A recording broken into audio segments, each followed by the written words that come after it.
yang membedakan kita dengan sekolah-sekolah lain, tidak hanya di Bogor, tapi mungkin juga di tempat-tempat lain, bahwa kita itu bukan sekolah agama, kita itu bukan sekolah suku atau etnis,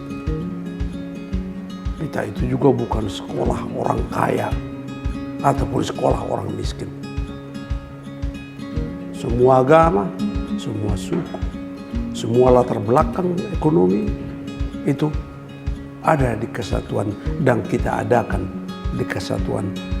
Dan itulah uniqueness dari sekolah kesatuan ini.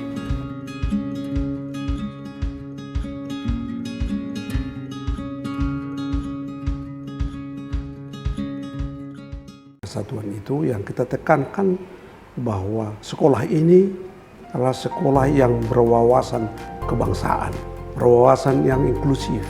Oleh karena itu, semua orang dari berbagai etnis, agama, suku, latar belakang ekonomi, dan lain-lain itu kita terima di sini. Tidak hanya menjadi murid, tapi juga menjadi guru dan pegawai beserta pimpinannya.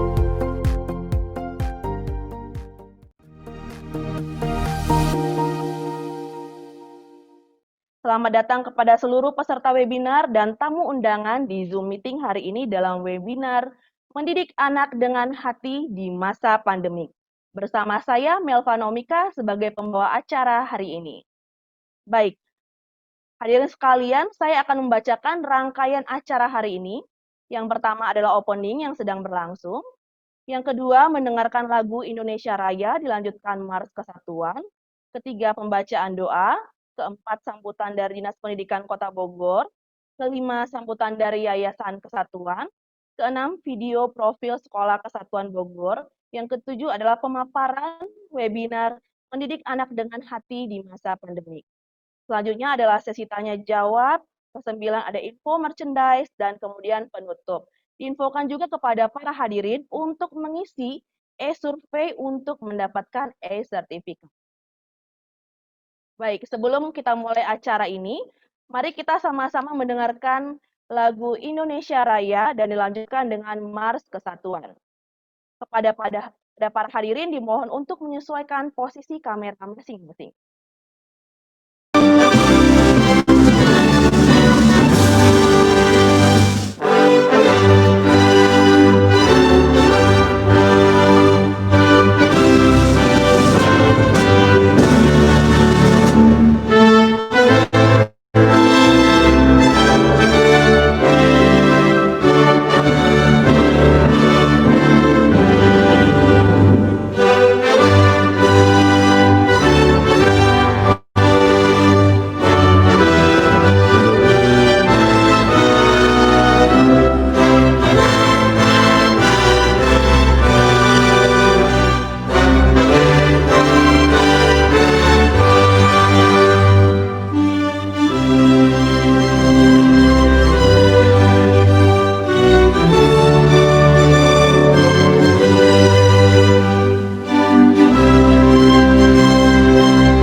tujuan hidup kita.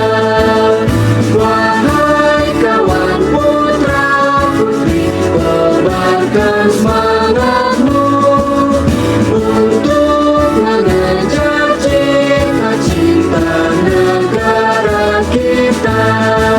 Baik, Sekolah Kesatuan Bogor merupakan sekolah swasta nasional yang menjunjung tinggi nilai toleransi.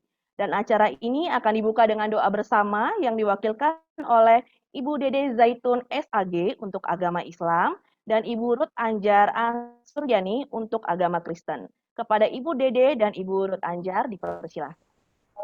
Bismillahirrahmanirrahim. Assalamualaikum warahmatullahi wabarakatuh.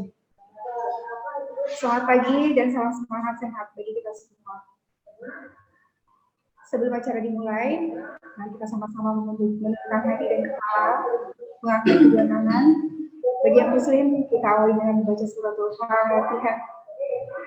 A'udzubillahiminasyaitonirrajim. Bismillahirrahmanirrahim. Alhamdulillahirabbil alamin. Arrahmanirrahim. Maliki yaumiddin. Iyyaka na'budu wa iyyaka nasta'in. Ihdinas siratal mustaqim. Siratal ladzina an'amta 'alaihim ghairil maghdubi 'alaihim waladdallin. Alhamdulillahirabbil alamin wa bihi nasta'in wa ala kulli syai'in hamdan syakirin hamdan na'imin hamdan yuwafi ni'amahu wa yukafi mazidah. Rabbana lakal hamdu kama yanbaghi li jalika wa jika karim wa azim sultanik. Asyhadu an la ilaha illallah wa asyhadu anna Muhammadan abduhu wa rasuluh. Allahumma inni as'aluka ilman nafi'an wa rizqan thayyiban wa amalan mutaqabbalan. Ya muqallibal qulub tsabbit qulubana 'ala dinik. Ya muqallibal qulub tsabbit qulubana 'ala ta'atik. Ya Rahman, Zat yang Maha Pengasih, syukur kami panjatkan atas segala limpahan nikmat-Mu kepada kami. Jadikan kami termasuk golongan hamba-hamba-Mu yang pandai bersyukur. Ya Rahim, karena sayang-Mu, Engkau beri kami kesehatan dan untuk thalabul ilmi pada hari ini. Lancarkan, mudahkan, dan berikanlah manfaat serta keberkahan. Wahai Zat yang Maha Pandai, jadikan kami orang tua yang bisa menata hati untuk mendidik anak-anak generasi penerus kami, sehingga anak kami menjadi anak-anak yang soleh dan solihah, alim, faqih, cerdas, dan berakhlakul karim. Ya Latif, berikanlah anak-anak kami kelembutan hati agar bisa menerima dan menyerap ilmu.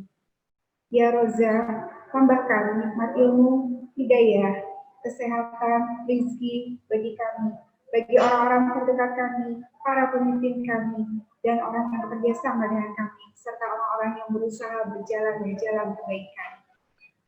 Wahai Zat yang Maha Melindungi, Ya Muhaimin, berikan keselamatan untuk kami, sekolah-sekolah kami, usaha-usaha kami, dan negara kami. Jauhkan dari segala mara bahaya, agar terwujud baldatun thayyibatun wa rabbun ghafur. Rabbana zalamna anfusana wa illam taghfir lana wa tarhamna lanakunanna minal khasirin. Rabbana la tuzigh qulubana ba'da idh hadaytana wa hab lana min ladunka rahmah innaka antal wahhab. Rabbana atina fid dunya hasanah wa fil akhirati hasanah wa qina adzabannar. Subhana rabbika rabbil izzati amma yasifun wa salamun alal mursalin walhamdulillahi rabbil alamin. Amin amin ya rabbal alamin. Terima kasih. Assalamualaikum warahmatullahi wabarakatuh. Saya akan memimpin dalam agama Kristen. Mari kita satu dalam doa. Bapa di surga, Bapa yang kami sembah, di dalam nama Tuhan Yesus kami ucap syukur Tuhan hari ini memberi kami tubuh yang sehat sehingga kami boleh menikmati berkat Tuhan, hari baru yang Tuhan curahkan untuk setiap kami. Kami bersyukur juga buat perlindungan Tuhan yang luar biasa buat kami pribadi lepas pribadi, bahkan keluarga demi keluarga. Kami bersyukur kesehatan juga Tuhan berikan buat setiap kami. Terima kasih, kami saat ini juga mau bersyukur buat acara yang boleh ada saat ini, webinar yang diadakan untuk boleh kami sebagai pendidik, sebagai orang tua untuk mendidik anak-anak kami dengan hati yang penuh kasih, Biarlah kasih yang Tuhan berikan bagi setiap kami dapat kami curahkan, dapat kami nyatakan untuk kami boleh sabar, boleh diberi hikmat yang daripada Tuhan, untuk boleh mendidik anak-anak yang Tuhan sudah percayakan buat setiap kami.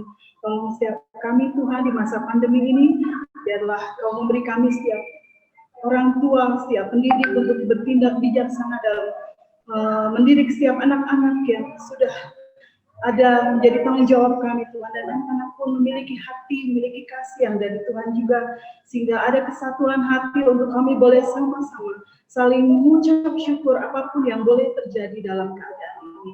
Kami mohon berkat Tuhan untuk webinar hari ini. Kami mohon Kau menolong setiap acara ini dari awal ke tengah hingga akhir, buat setiap pembicara, buat setiap orang-orang yang sudah Tuhan beri tanggung jawab untuk boleh mengelola semua webinar ini. Tuhan beri setiap kami Tuhan kasih yang dari Tuhan. Terima kasih, kami mohon pimpinan dari awal ke tengah hingga akhir. Dalam nama Tuhan Yesus kami bersyukur. Haleluya. Amin.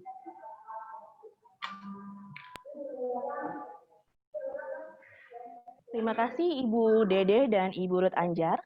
Selanjutnya adalah kata sambutan. Yang pertama adalah sambutan dari Kepala Dinas Pendidikan Kota Bogor, tapi sebelumnya saya mohon maaf kepada para hadirin sekalian. Hari ini Bapak Haji Fahrudin SPD berhalangan, tidak dapat hadir sehingga akan diwakilkan oleh Bapak Dr. Andes Maman Suherman MPD. Pada Bapak dipersilahkan. Bismillahirrahmanirrahim. Assalamualaikum warahmatullahi wabarakatuh. Selamat pagi bagi kita semua.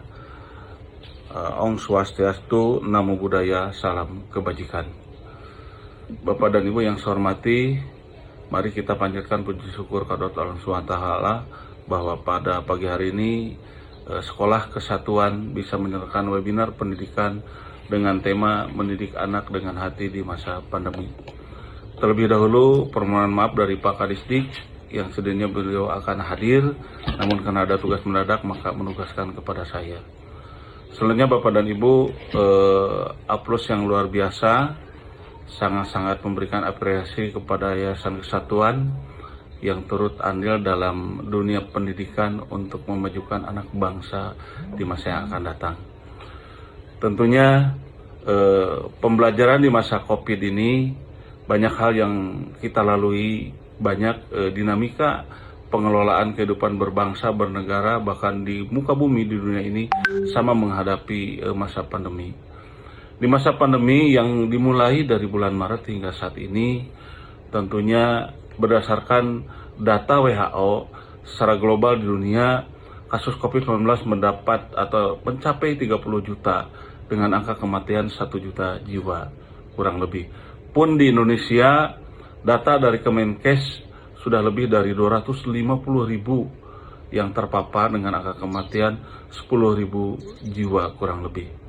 Nah, oleh karena itu dampak dari berbagai hal yang dihubungkan dengan pandemi COVID-19 bagi dunia pendidikan termasuk di Indonesia, Kota Bogor juga termasuk Sekolah Kesatuan yang berpikir positif untuk kemajuan pendidikan di tanah air ini. Banyak kebijakan yang sudah kita lakukan baik dari Kemendikbud, provinsi sampai pun ke Kota Bogor, Dinas Pendidikan Kota Bogor, pun sekolah-sekolah yang ada di tanah air ini termasuk Sekolah Kesatuan. Hal-hal yang lain, inovasi, kreativitas masing-masing guru dan sekolah-sekolah ini banyak dilakukan di tanah air termasuk juga di Kota Bogor. Sehingga menghasilkan program pembelajaran dengan model pembelajaran PJJ atau pembelajaran jarak jauh atau belajar dari rumah. Upaya-upaya yang dilakukan oleh pemerintah pusat sampai ke daerah juga banyak dilakukan untuk pembelajaran di masa pandemi COVID ini, yang dilakukan oleh pemerintah pusat misalnya dengan bantuan kuota. Kemudian Kota Bogor salah satunya adalah mengadakan RW-net. Di setiap RW diadakan pusat-pusat pembelajaran bagi siswa, terutama bagi yang orang tua atau siswa yang tidak memiliki gawai. Selanjutnya Bapak Ibu, kendala-kendala yang dihadapi dalam masa COVID untuk pembelajaran baik PJJ ataupun belajar dari rumah bagi siswa, banyak yang sudah dirasakan hal-hal yang positif ataupun negatifnya. Seperti salah satu contoh di Tangerang, salah satu siswa kelas 1 SD hingga meninggal dunia. Ini mungkin karena kekurang pahaman, terutama bagi masyarakat kelas ekonomi bawah, kurang paham, kurang sadar, kurang kesabaran. Sehingga ada yang memplesetkan guru melaksanakan pembelajaran dengan daring, PJJ, siswa belajar di rumah, malah orang tua menjadi darting. Nah, oleh karena itu, banyak juga hasil penelitian yang dilakukan mulai dari Cina hingga Jepang termasuk di kita. Ini di Cina saja di Hubei menunjukkan tanda-tanda tekanan emosional. Ada 22% mengalami gejala depresi dan 18,9% mengalami kecemasan. Pun di Jepang hasil serupa 72% merasakan stres. Nah, tentunya kita sebagai manusia yang sangat mulia, ciptaan makhluk yang diciptakan oleh Sang Pencipta, bila dilihat dari berbagai multi agama, kita sebagai manusia yang diciptakan paling mulia di muka bumi ini, sesuai dengan fungsinya. Sebagai contoh, salah satu contoh fungsi orang tua, pasangan suami istri. Ada 3 hal penting selain menafkahi, kemudian bagaimana juga kita bisa berteduh, bisa tidur. Ya, orang Sunda bilang ngimahan lah. Kemudian yang paling penting saat ini adalah mendidik. Itu 3 fungsi utama. Nah, oleh karena itu tidak bisa begitu saja dilepaskan bahwa pendidikan di masa COVID ini diserahkan semuanya kepada sekolah atau guru. Tentunya ada 3 kegiatan pendidikan yang sudah kita kenal, pendidikan di rumah, di masyarakat, dan di sekolah. 3 hal ini saling berkaitan dan tidak boleh terpisahkan. Nah, dari 3 hal ini di masa COVID tentunya adalah dalam hal mendidik, baik PJJ ataupun belajar dari rumah, kaitannya orang tua dengan guru. Nah, menurut saya hal yang paling pas dalam pendidikan di era COVID ini dengan mengembangkan program parenting, yaitu program kerjasama antara sekolah dengan orang tua. Semua program yang ada di sekolah disosialisasikan pada orang tua, sehingga tidak ada alasan orang tua tidak mendukung program yang ada di sekolah, termasuk program kurikulum darurat di masa pandemi ini. Nah, karenanya program parenting ini ada 3 hal pokok. Salah satunya adalah misalnya tentang nourism, bagaimana anak-anak asupan gizi dengan baik, terutama di masa pandemi. Yang paling kita jaga adalah bagaimana keselamatan dan kesehatan anak-anak di masa pandemi. Dan tentunya didukung dengan nourism, dengan asupan gizi. Yang kedua, protecting. Bagaimana orang tua dan sekolah bisa memprotek hal-hal yang kurang baik, terutama dalam masa milenial. Di era global ini, perkembangan IT cukup meningkat drastis, yaitu dengan bagaimana anak-anak usia dini pun sudah bisa membuka situs-situs yang tidak baik. Ini harus diprotek oleh kita. Budaya yang tidak baik, yang mengalir deras dari dunia lain, dunia barat, ini harus kita protek, disesuaikan dengan budaya kita sebagai orang timur. Kemudian yang ketiga, yaitu yang paling penting, yaitu program guiding di program parenting ini. Program guiding ini sangat penting ketika orang tua juga tidak terlepas harus membimbing anak-anaknya kita belajar di rumah, terutama bagi siswa baru kelas 1 di SD, kemudian kelas 7 di SMP, dan di SMA. Nah, oleh karena itu, peran orang tua ini tidak bisa lepas ketika di pembelajaran di era pandemi COVID ini.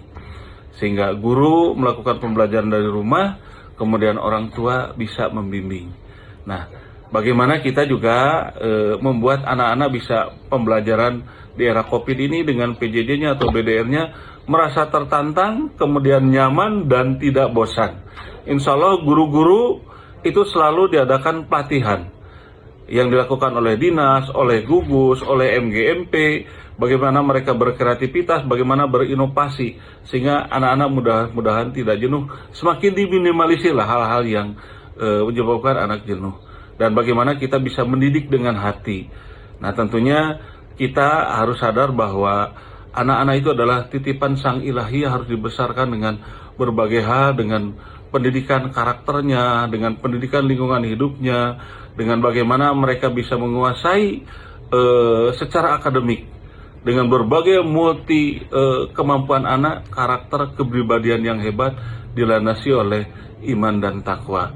itu barangkali kalau kita coba lihat ke belakang atau merefleksi fungsi kita sebagai orang tua di rumah itu harus sabar, harus telaten, harus sadar bahwa anak kita adalah sebagai generasi penerus bangsa ini, perjuangan para pejuang bangsa ini yang harus kita jaga, kita rawat, kita tindak lanjuti, mereka bisa melaksanakan pendidikan dengan baik, termasuk di era COVID. Itu barangkali yang dapat saya sampaikan dalam arahan dalam kegiatan webinar yang diselenggarakan oleh Yayasan Kesatuan. Mohon maaf atas segala kekurangan dan kelebihannya. Billahi taufiq wal hidayah. Wassalamualaikum warahmatullahi wabarakatuh. Selamat pagi, para hadirin yang saya hormati. Atas nama Yayasan Kesatuan, Bu Moderator, boleh saya confirm apakah ini giliran saya? Pak Joko, saya tidak bisa mendengar suara dari sana. Apakah suara saya terdengar? Terdengar, Bu. Oke. Ya. Selamat pagi para hadirin yang saya hormati. Atas nama Yayasan Kesatuan, saya Mewita Budi Harsana sekarang ini mengajak para hadirin untuk berpartisipasi dalam webinar mendidik anak dengan hati di masa pandemik ini. Sekolah Kesatuan mengadakan hal ini karena mempertimbangkan keadaan saat ini di mana COVID-19 di Indonesia sudah menginfeksi sekitar 650.000 orang yang positif.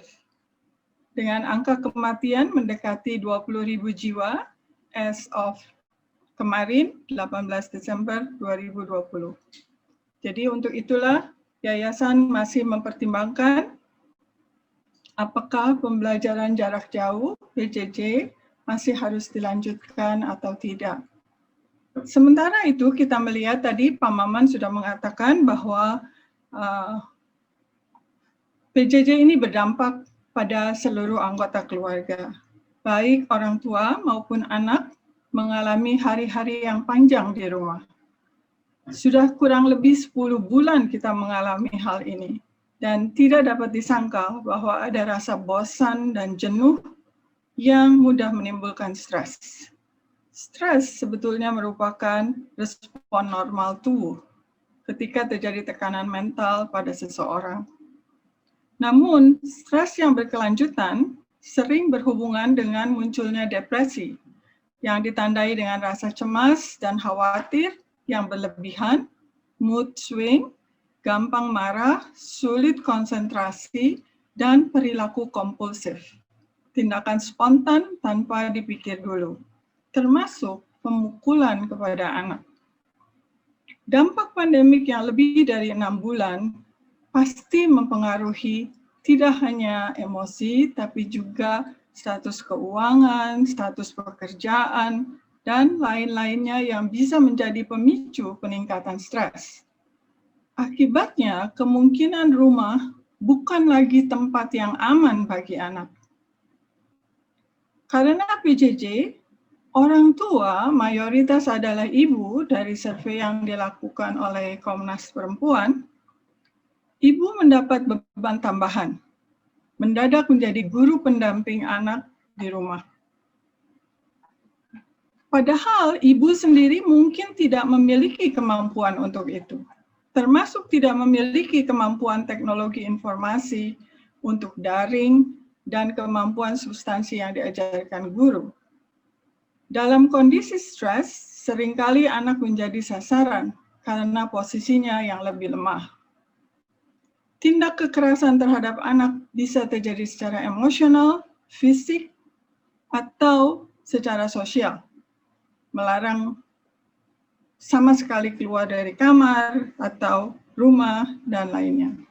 Tidak hanya itu, kemungkinan juga ada bentuk-bentuk kekerasan dalam rumah tangga yang harus diobservasi atau dirasakan oleh si anak. Untuk itulah pada pagi ini kita beruntung mendapat kesempatan untuk belajar dan mendengar langsung dari Profesor Dr. Arif Rahman Hakim, seorang pakar pendidikan dan kebudayaan yang dikenal tidak hanya di Indonesia, tetapi juga di tingkat internasional. Sedikit tentang profil Sekolah Kesatuan untuk Prof. Arif Rahman. Sivitas Kesatuan, Sekolah Kesatuan mulai dari Taman Kanak-kanak, SD, sampai SMP, SMA, dan SMK, Perhotelan dan Tata Boga. Jumlahnya sekitar 1.694 siswa. Prof. Diakui bahwa pandemi COVID telah memaksa para guru kesatuan untuk mengubah model pembelajaran dari tatap muka atau luring menjadi daring. Untungnya, para guru sudah terbiasa melakukan e-learning dan mampu memanfaatkan Google Classroom untuk membuat kelas maya dan memberi informasi terkait proses KBM, modul materi, ajar berupa file paparan maupun video pembelajaran, serta tugas kepada siswa. Jadwal kelas dimulai pada jam 8 sampai 10 untuk kelas 1 sampai 3 sekolah dasar, dan jam 8 sampai 10.30 untuk kelas 4 sampai 6 sekolah dasar. Pembelajaran secara tatap muka virtual juga dilakukan dengan Google Meet, di mana guru menjelaskan materi secara langsung, membuat video pembelajaran, soal latihan atau homework, dan lainnya melalui Google Form. Demikian sedikit tentang profil kesatuan. Saya akan langsung, jika diperbolehkan, membacakan kurikulum vitae dari pembicara kita yang terhormat, Profesor Dr. Haji Arif Rahman, Master Pendidikan. Lahir di Malang, Juni 1942, beliau tinggal di Jakarta, dan Profesor Arif Rahman, saya tidak akan bacakan seluruh CV karena sangat panjang, tapi jelas beliau latar belakang senior high school atau SMA-nya di New Jersey, Amerika, dilanjutkan dengan SMA 1 di Bogor, kemudian 1966 diteruskan di Victoria University, New Zealand, mendapatkan Bachelor Degree of Linguistics di IKIP Jakarta, kemudian pernah bergabung dengan Television and Radio BBC di London, juga di Regional Language Center Singapore, Master of Education, mendapatkan Master of Education-nya dari IKIP Jakarta, dan Doctoral Degree in Linguistics Jakarta State University. Pada tahun 2007, beliau menjadi Professor of Linguistics Jakarta State University. Working experience beliau sangat panjang, mulai dari guru SMA Negeri 81 Jakarta, sampai menjadi Headmaster of the Lab School Jakarta, kemudian kalau mungkin para orang tua ada yang ingat, antara tahun 70-an dan 78, beliau menjadi presenter of English lesson di TVRI. Kemudian pernah juga menjadi dosen di Fakultas Psikologi UI, kemudian Indonesian Police Institute atau PTIK, dan juga di MIPA UI. Beliau juga pernah menjabat sebagai guest lecturer di Lemhanas tahun 1991 sampai 2001, selama 10 tahun menjabat sebagai Direktur dari Private Education and the Headmaster of Lab School Jakarta.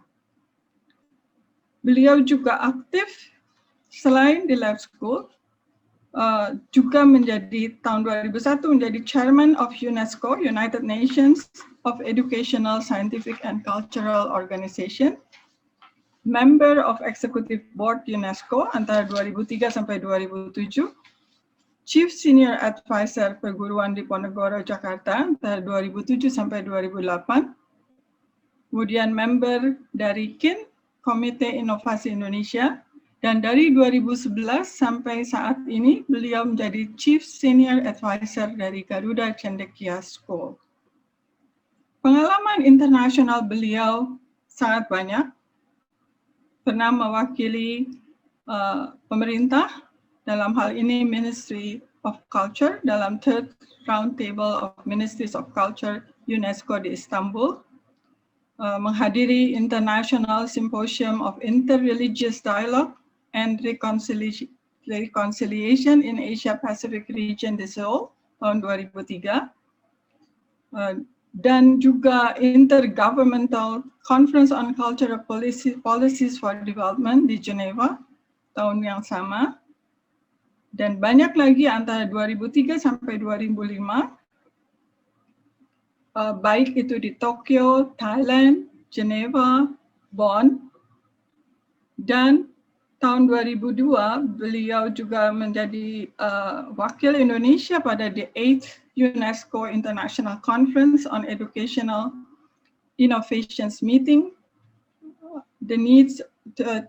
meeting the needs of adolescents and youth in Asia and the Pacific, Bangkok, Thailand.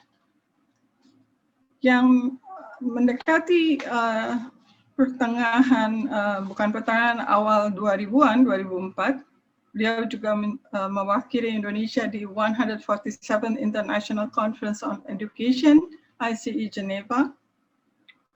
Berbagai meeting di New Zealand, Paris tahun 2004, di Tokyo juga, Asia Pacific Education International Development 2004, Hanoi juga 2004, dan dari 2004 sampai 2009 beliau mewakili Indonesia di berbagai international conference seperti Conference on Education for Shared Values of Intercultural and Interfaith Understanding di Adelaide, Paris untuk UNESCO, kemudian juga 3 kali berturut-turut pada tahun 2006, 2008, dan 2009 untuk International Conference on Education, IBE di Geneva.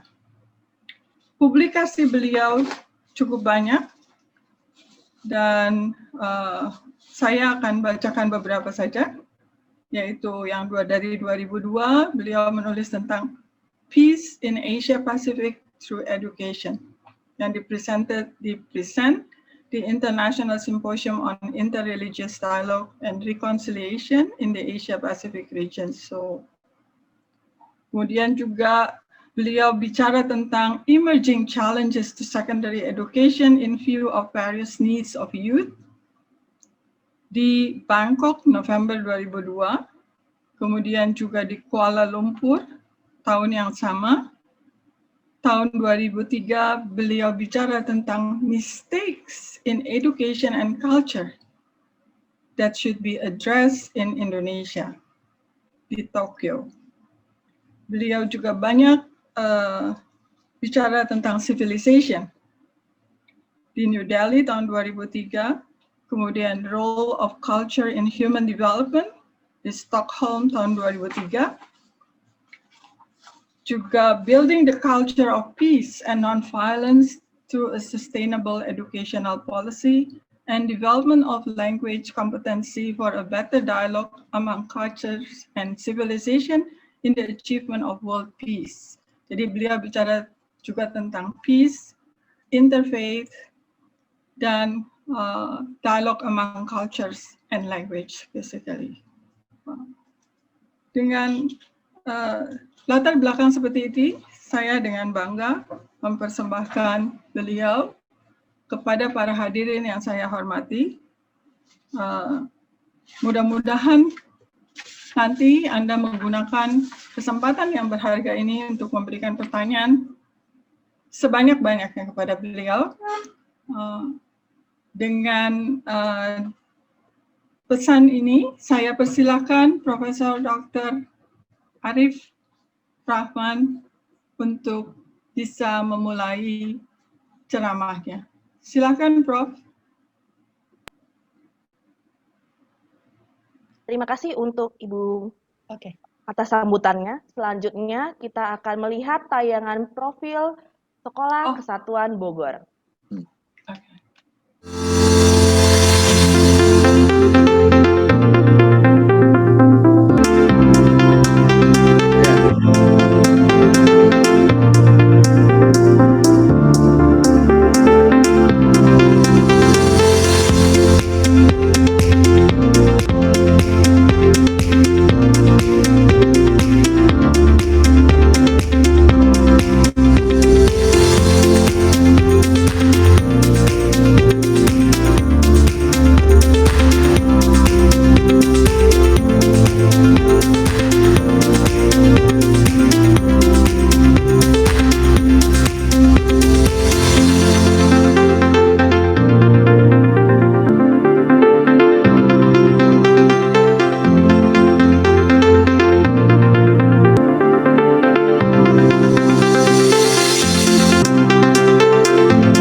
Sekolah Kesatuan Bogor mempersembahkan webinar Mendidik Anak dengan Hati di Masa Pandemi.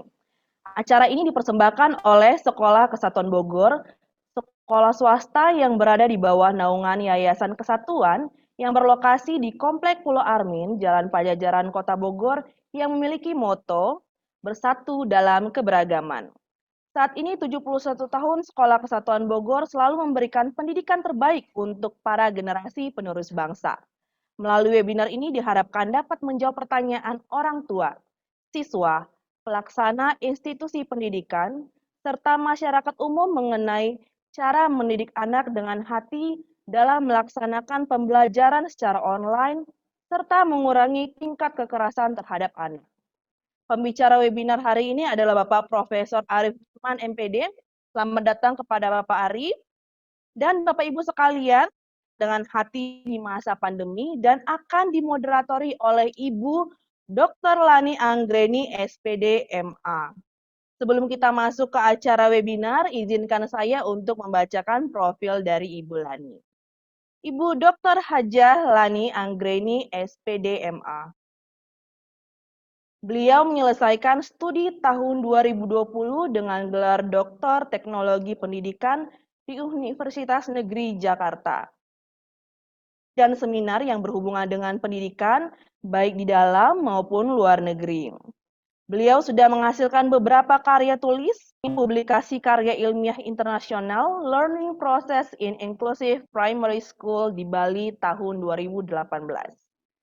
Beliau sudah mendapatkan penghargaan Satya Lencana Karya dari Presiden Republik Indonesia dan saat ini Ibu Lani bekerja sebagai analis pelaksana kurikulum SD dan SD tahun 2014 sampai dengan sekarang. Kepada moderator Ibu Lani, dipersilahkan untuk memandu webinar Mendidik Anak dengan Hati di Masa Pandemi. Oke, Bapak dan Ibu, MC, cukup jelas ya suara saya? Cukup jelas Ibu Lani. Jelas, baik. Mohon izin untuk memulai. Bismillahirrahmanirrahim. Assalamualaikum warahmatullahi wabarakatuh. Selamat pagi, salam sejahtera bagi kita semua. Om Swastiastu, Namo Buddhaya, salam kebajikan. Yang kami hormati pembicara kita Bapak Profesor Dr. Haji Arif Rahman, MPD. Yang kami hormati Bapak Dr. Andes Maman Suherman, MPD, selaku Kabid Sekolah Dasar dari Dinas Pendidikan Kota Bogor. Yang kami hormati Profesor Dr. Insinyur Megi T. Suhartono, selaku Ketua Pengawas Yayasan Kesatuan. Yang kami hormati Profesor Dr. Meiwita P. Budi Harsana, MPA, PhD, dari Yayasan Kesatuan, serta Bapak dan Ibu pengurus dari Yayasan Kesatuan Kota Bogor, dan para Bapak dan Ibu, ayah dan bunda dari selaku orang tua, murid atau siswa dari Sekolah Kesatuan Bogor, dan juga para masyarakat yang telah bergabung di acara yang luar biasa ini. Perkenalkan Bapak dan Ibu, saya dengan Lani di sini mendapatkan amanah untuk memoderatori dari Prof. Arif terkait tentang bagaimana sih mendidik anak dengan hati di masa pandemi ini.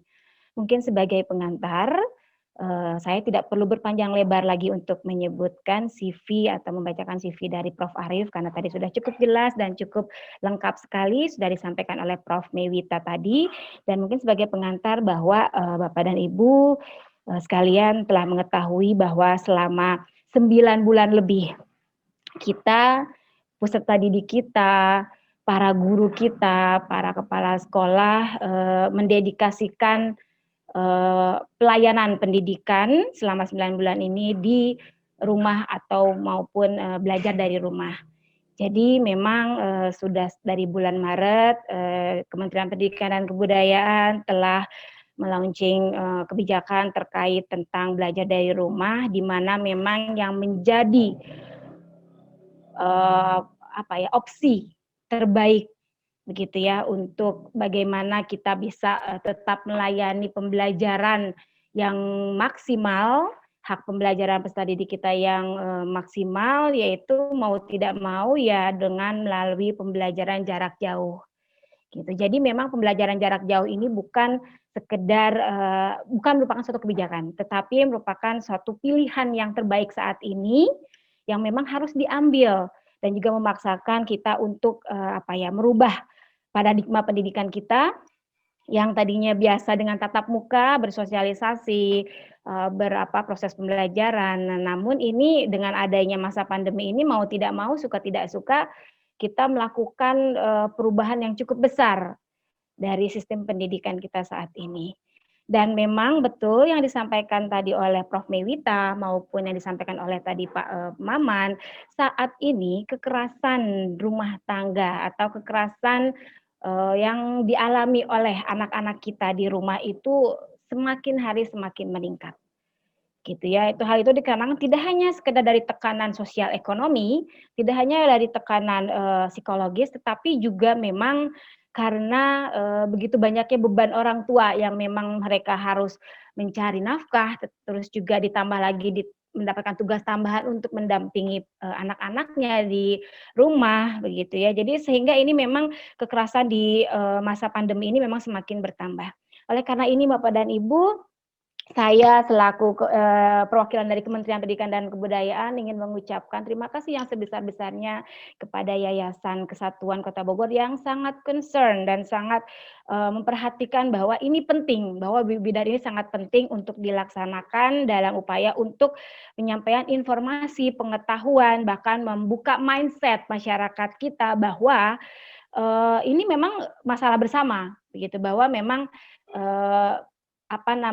bagaimana sih sebenarnya mendidik anak-anak kita, peserta didik kita itu di rumah, begitu ya. Jadi mudah-mudahan dengan apa yang akan disampaikan Prof. Arief nanti selama 30 menit ke depan, mudah-mudahan Bapak dan Ibu guru, Bapak dan Ibu orang tua, masyarakat dapat mendapatkan pembekalan yang yang sangat bermanfaat dan berharga, bagaimana kita selaku orang tua, selaku guru, atau selaku pendamping dari anak untuk bisa mendampingi mereka, mendidik mereka dengan sepenuh hati di masa pandemi ini. Gitu ya. Jadi nanti jangan khawatir, Bapak dan Ibu, akan ada sesi pertanyaan tanya jawab, 2 sesi. Jadi nanti akan saya bacakan beberapa pertanyaan yang sudah masuk nih melalui Google Form. Terus juga nanti akan ada secara online juga, melalui chat atau mungkin bisa melalui live chat maupun melalui secara langsung, begitu ya. Jadi jangan khawatir, silakan disimpan dulu pertanyaan-pertanyaannya. Mari kita dengarkan secara seksama dulu. Kaitannya adalah mengenai bagaimana kita bisa mendidik anak dengan hati di masa pembelajaran dari rumah ini di masa COVID-19. Demikian pembuka dari saya. Kepada Profesor Dr. Haji Arief Rahman MPD, kami persilahkan.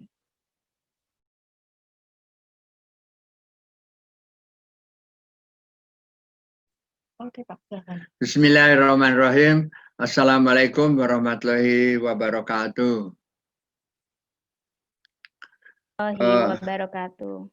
Ya, mudah kita bersyukur kepada Allah Subhanahu wa taala bahwa kita semuanya dapat bertemu maya, ya. Sebentar, saya perbaiki dulu ininya. Halo. Iya Prof, jelas Prof. Udah jelas ya? Sangat jelas. Oke. Begini dulu, saya mau Pak Maman Suherman, lalu juga Profesor Dr. Mewita Budiharsana, PA, PhD, selaku dari Yayasan Kesatuan. Thank you for your introduction. I feel so, I don't think I deserve that kind of introduction. Ibu Mewita, saya mohon maaf. Ya, saya sebetulnya. Ya. We have met 40 years ago. Okay, thank you.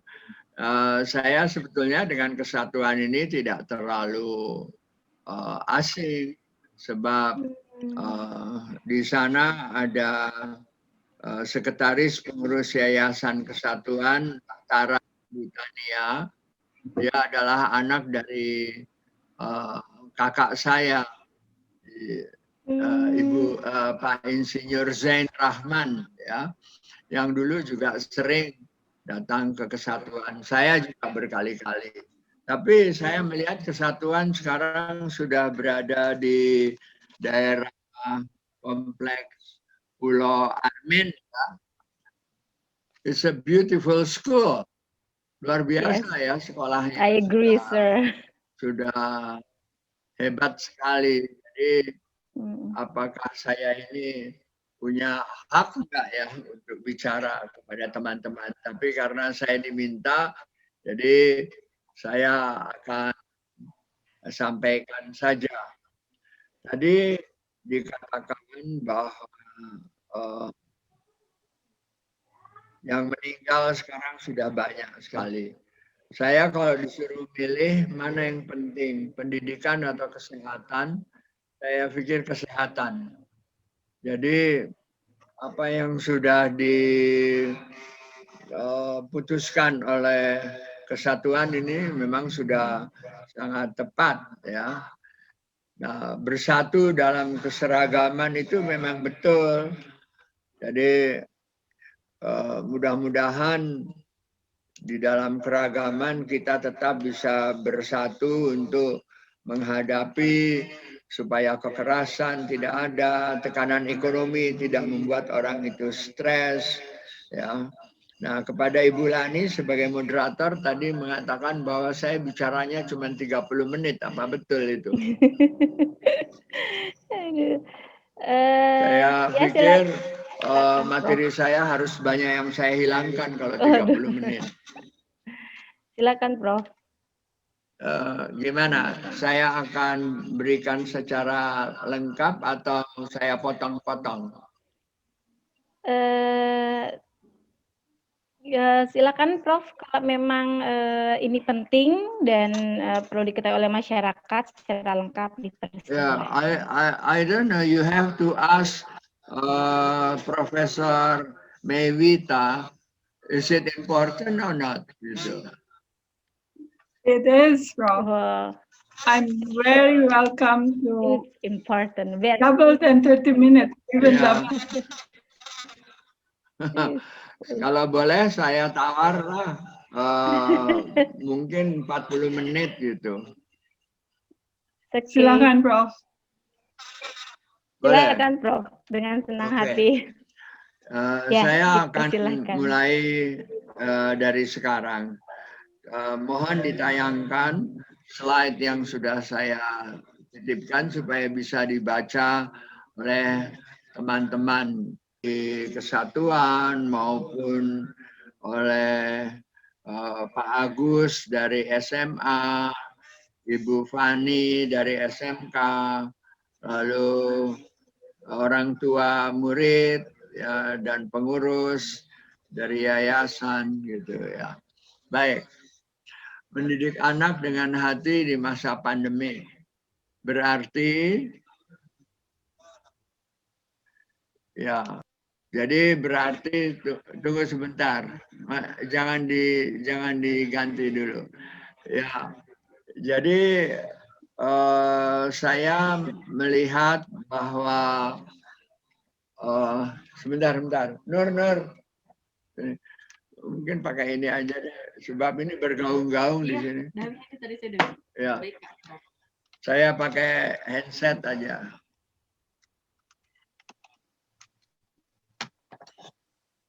Oke. Halo, bisa mendengar saya? Bisa, Prof. Bisa, oke. Bisa. Saya lanjutkan. Jadi banyak sekali anak-anak yang mungkin yang dihadapi tetapi tidak dengan hati. Masih tetap Bergaung-gaung. Iya, masih sebentar, Pak.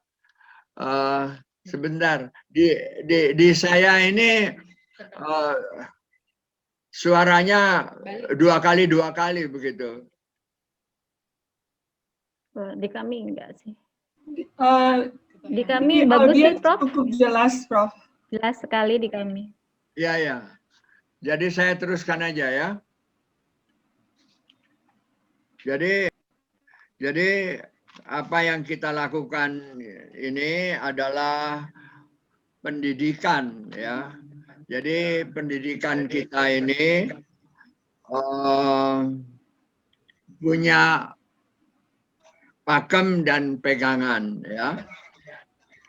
Coba dibuka slide 2.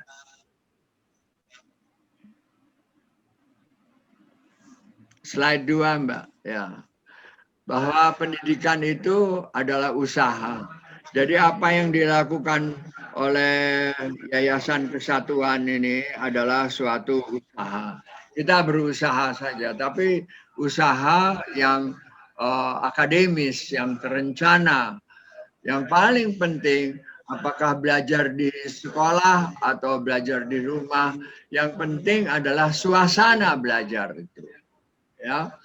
Jadi orang tua yang kebetulan mendengarkan saya sekarang, dan saya lihat sudah ada 224 participants, itu yang harus diciptakan di rumah itu adalah suasana. Ya. Kalau di sekolah dengan sarana yang seperti itu, saya yakin kok bahwa suasana itu akan terjadi. Tapi kalau di rumah kan kita tidak tahu. Ya. Keadaan rumahnya seperti apa, orang tuanya seperti apa. Tadi dikatakan oleh Prof. Mewita, memang betul bahwa banyak sekali orang yang sudah tidak tahan, orang tuanya maupun anaknya. Ya. Jadi suasana pembelajaran ini sangat penting sekali untuk menjadi sarana, menjadi pegangan, menjadi landasan untuk mengembangkan potensi. Potensi itu kekuatan, poten itu kuat, impoten itu nggak kuat. Ya. Potensi itu kekuatan untuk mengembangkan kekuatan spiritual keagamaan. Saya tahu Kesatuan ini luar biasa melayani agama Katolik, agama Protestan, Buddha, Hindu, Islam, itu luar biasa. Ya, selamat ya kepada Kesatuan. Supaya apa? Kekuatan spiritual itu penting. Supaya kita bisa mengembangkan pribadi kita dan kecerdasan kita untuk menuju akhlak. Akhlak. Sekarang kita tahu bahwa ternyata akhlak manusia itu banyak sekali yang tertangkap oleh KPK karena korupsi. Ya. Nah, kita tidak memerlukan orang-orang yang tidak terampil untuk memanage diri dia sendiri, untuk memanage masyarakat bagi bangsa dan negara dan umat manusia. Ya. Karena itu, pendidikan ini diperlukan untuk mencapai sukses pendidikan yang ada di slide 3. Ya, sukses pendidikan itu di slide 3 adalah nomor 1, membuat orang itu bertakwa, taat kepada Tuhan. Ya. Apapun agamanya itu harus taat kita. Ya. Saya selalu menegur anak-anak yang harusnya dia sudah ada di ruang gereja, ya, ruang untuk beribadah dengan pastor, dengan teman-teman pendeta, ternyata dia tidak hadir. Ya, saya marah. Ya, jadi bertakwa itu penting sekali. Jadi pengendalian ini. Jadi sekolah ini bukan hanya mengembangkan intellectual potential, tapi juga spiritual potential. Supaya anak-anak itu mempunyai pribadi yang matang. Nah, mungkin sekolah bisa memberikan ilmu yang mutakhir supaya anak-anak itu berprestasi.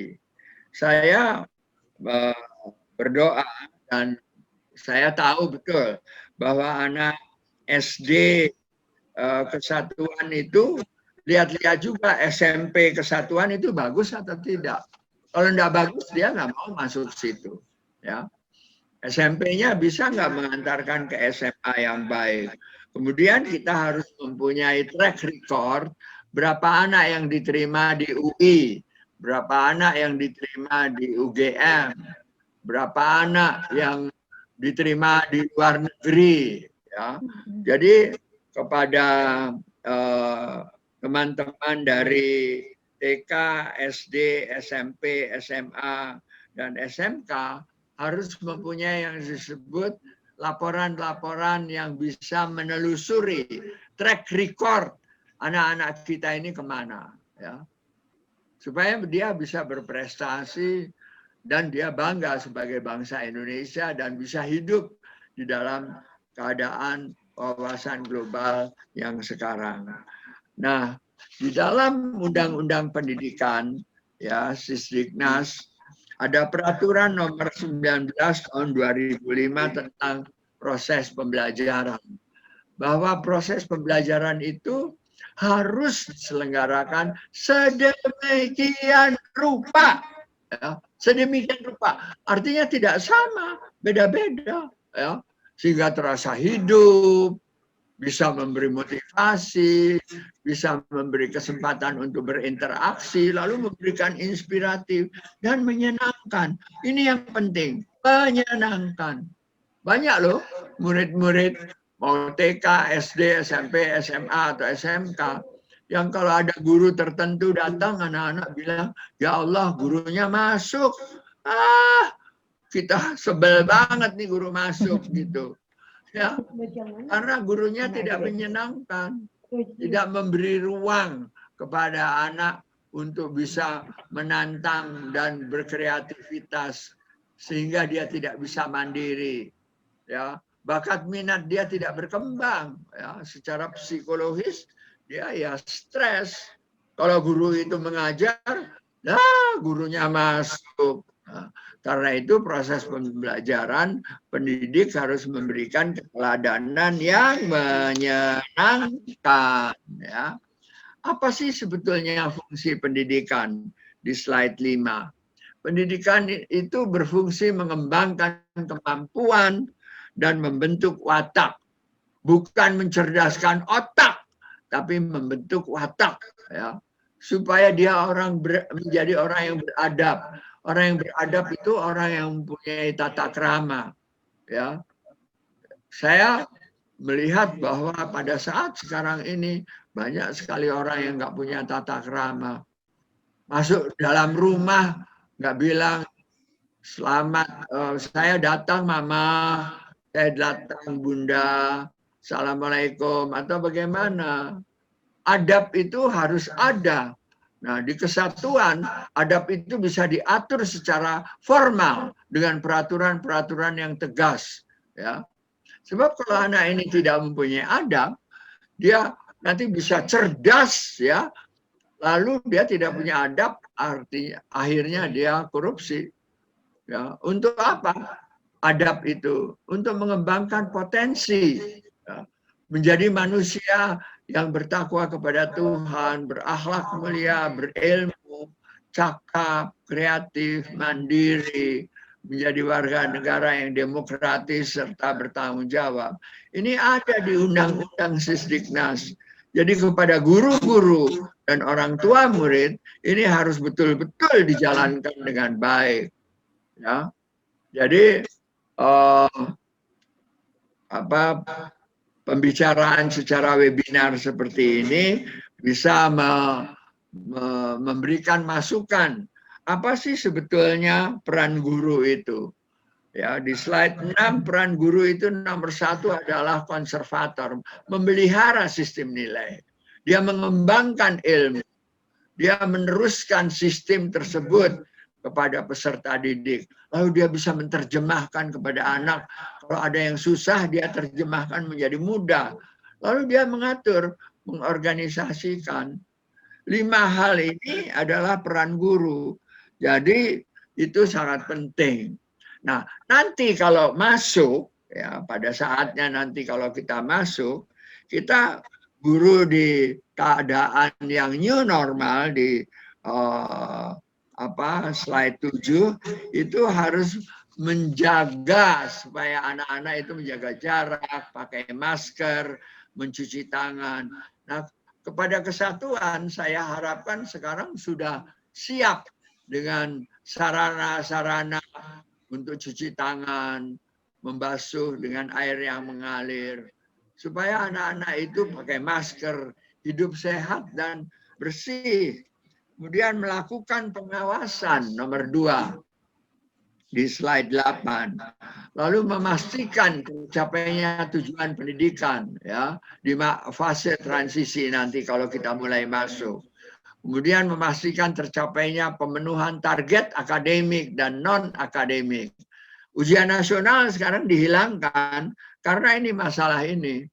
Ya, kita tidak mungkin, tapi evaluasi pendidikan harus dikerjakan oleh guru-guru maupun oleh orang tua melalui proses pendidikan yang terjadi.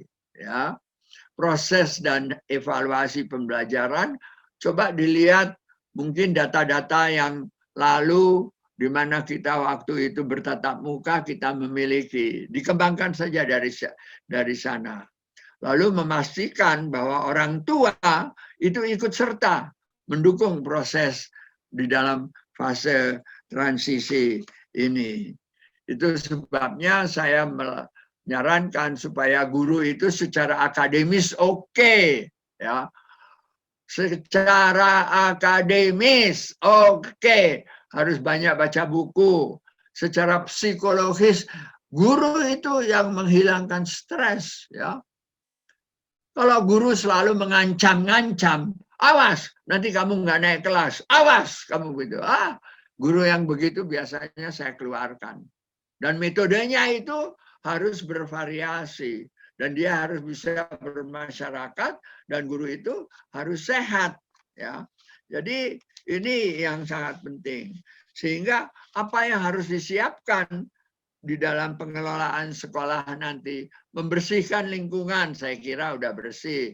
Melengkapi sarana, nah tempat cuci tangannya belum saya lihat.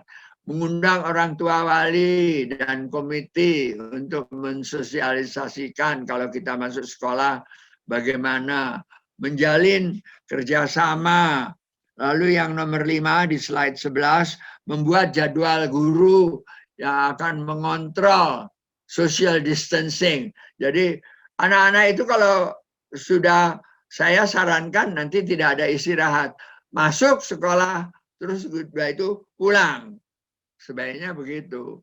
Nah, kepala sekolah bagian kurikulum dan kesiswaan harus membagi peserta didik dalam satu kelas, mungkin menjadi 2 bagian. Ya, mungkin nggak bisa kayak dulu lagi.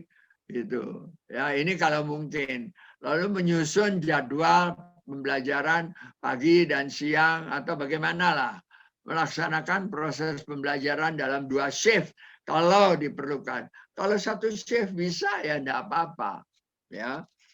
Nah, selanjutnya ya, adakan juga apa yang harus dilakukan oleh sekolah. Proses screening kesehatan bagi guru dan karyawan sekolah.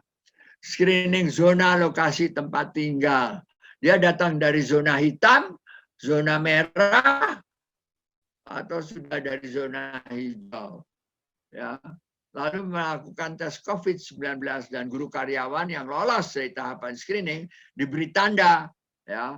Lalu harus ada sosialisasi virtual, atur waktu kegiatan belajar mengajar, data dan cek kondisi, atur posisi duduk.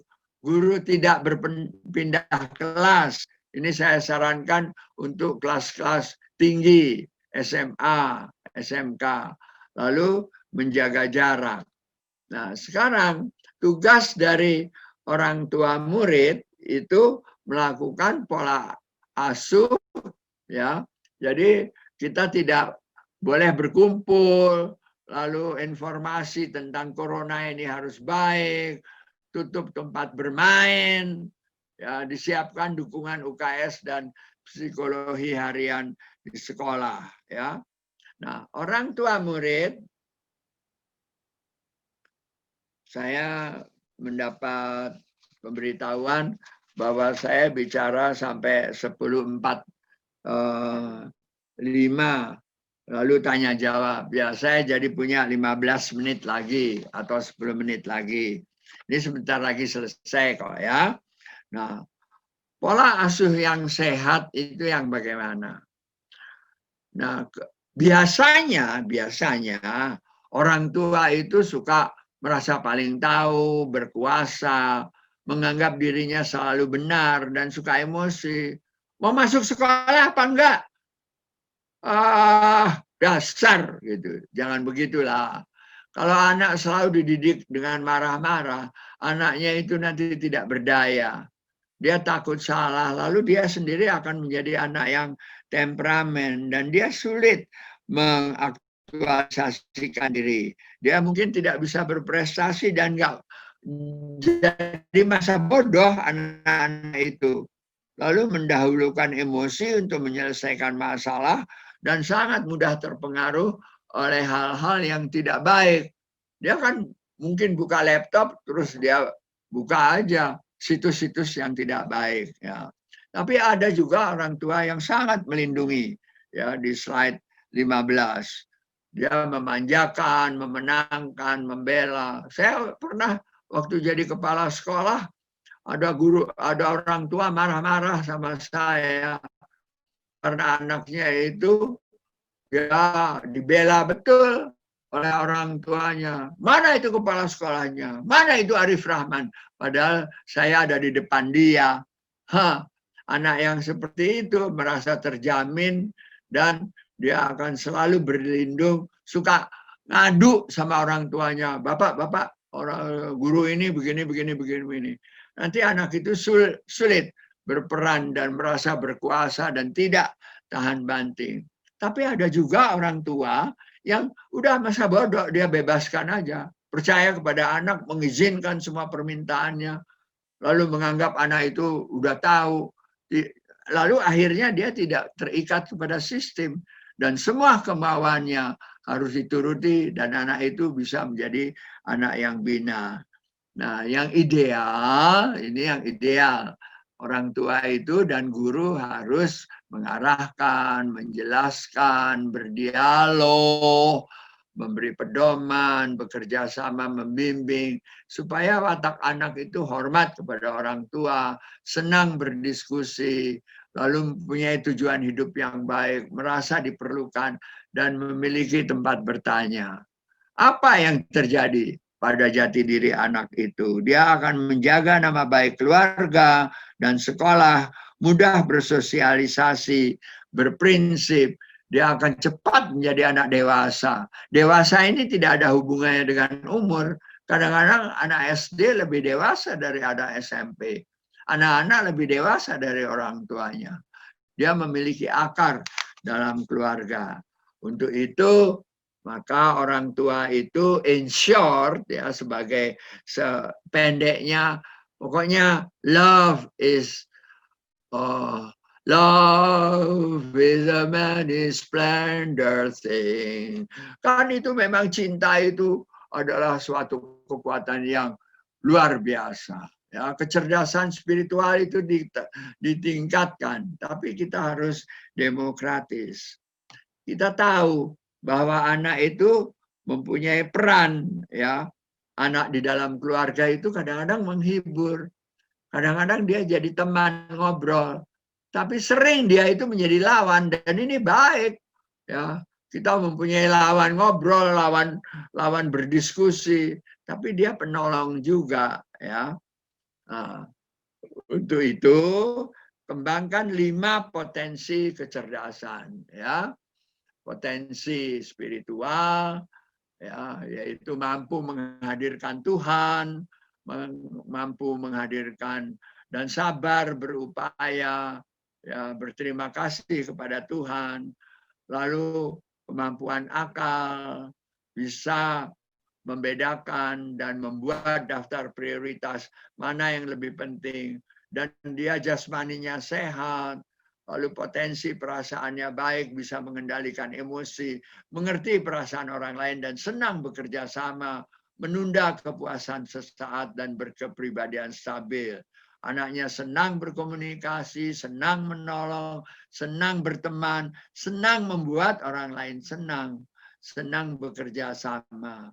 Ya, coba semuanya kalau bisa lihat saya, ikuti gerakan saya. Ya, kuatkan imanku. Ayo, Mbak Leani, Ya, kuatkan imanku. kuatkan imanku, Haluskan perasaanku. haluskan perasaanku. Saya lihat ya, ini tadi sudah bagus sekali. Lagi-lagi, kuatkan imanku. Kuatkan imanku, Haluskan perasaanku. haluskan perasaanku, Cerdaskan akalku. cerdaskan akalku, Sehatkan badanku.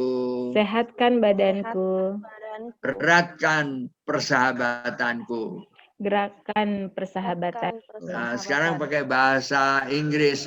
My heart, My heart, my feeling, my feeling, my head, my head, my hand, my hand, my friends. my friends, Lagi, ada satu lagi.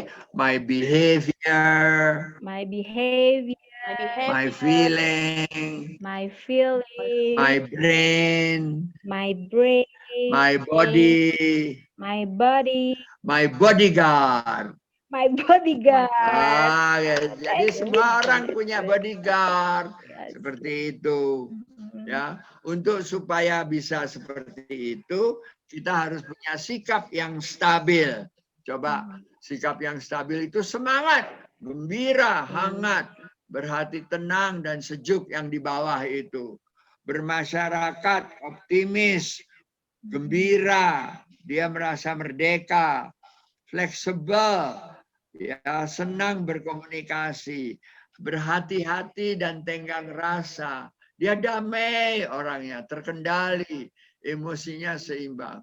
Dia tidak menjadi orang yang sedih, dingin, murung, tegang, nggak semangat, hitungan, kaku, pendiam, pasif, apalagi yang sebelah kanan atas, marah-marah, bergejolak, perasa, ya, agresif, berubah-ubah, itu tidak akan menguntungkan kita. Jadi sekolah itu harus punya sentuhan pembelajaran. Di slide 21, yaitu akalnya benar, perasaannya enak, imannya halal. Bagaimana caranya? Caranya akalnya itu harus dibuat di sekolah itu, dan dengan daring ini berpikir kritis. Ya, di slide 22. Apa saja itu? Nah, itu kreatif, inovatif, kritis, bisa menganalisa, membuat hipotesa, kalau begini nanti begitu, kalau begitu nanti begini, bisa menyatukan penggabungan, bisa mempredik kalau kita tidak ikuti daring ini, kita ketinggalan. Lalu bisa ingin tahu, curious, ini harus dikembangkan pada anak. Lalu supaya daya ingat dan daya pahamnya itu tinggi. Ya, nah, kita mesti tahu ciri-ciri anak yang kreatif itu kayak apa. Wajahnya cerah, berfisik dinamis, berminat luas, ya.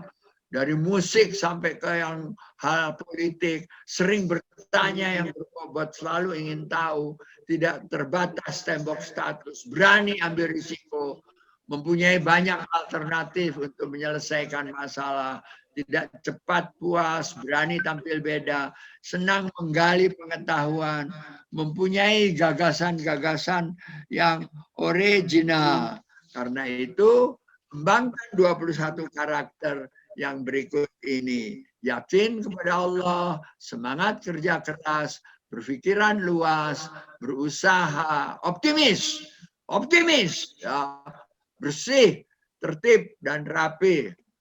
Berani untuk yang benar, ya, bisa memberi dan minta maaf, toleran kepada kekurangan, penolong, kreatif, imajinatif, mandiri, mau belajar untuk berpikir ilmiah, ajak, halus perasaannya, hormat, disiplin, sopan orangnya, dapat dipercaya, mengendalikan diri, dan berikhtiar dan tawakal kepada Allah, kepada Tuhan yang Maha Esa. Dengan cara bagaimana?